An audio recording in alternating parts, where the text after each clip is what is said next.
Asalaamu calaykum waa anigoo ah magacayga Cabdifataax halkaan nagala socotana waa Hada Baro Academy.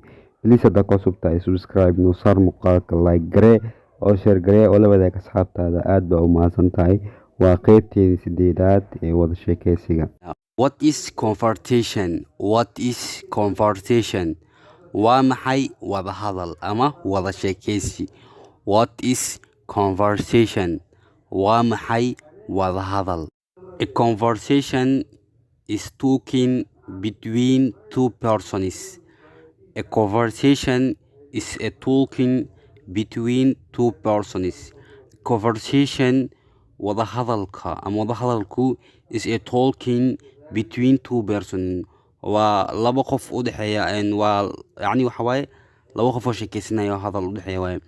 Conversation is a talking between two persons. waa laba qof oo sheekeysanaya u dhaxeeya waaye. Conversation wada hadalku ma wada hadalka is a talking between two persons. waa hadal laba qof u dhex mara ama laba qof oo sheekeysanayo. A conversation wada hadal is a talking between two persons.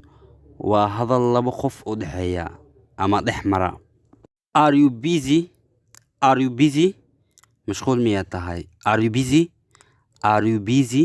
mashquul miyaad tahay? No, I am not busy. No, I am not busy. No, I am not busy. maya mashquul kuma ihi ama maya mashquul ma ihi. No, I am not busy. maya mashquul kuma ihi. Have you a chance? Have you a chance? fursad ma haysaa? Have you a chance? Have you a chance? fursad ma haysaa? Yes, I have a chance. Yes, I have a chance. ha fursad ayaan haystaa. Yes, I have a chance. Yes, I have a chance. ha fursad ayaan haystaa. Yes, I have a chance. ha fursad ayaan haystaa. When do you have a chance? When do you have a chance? goorma ayaad fursad helaysaa? When do you have a chance? goorma ayaad fursad helaysaa? I have a chance every time. I have a chance every time. fursad ayaan haystaa mar kasta.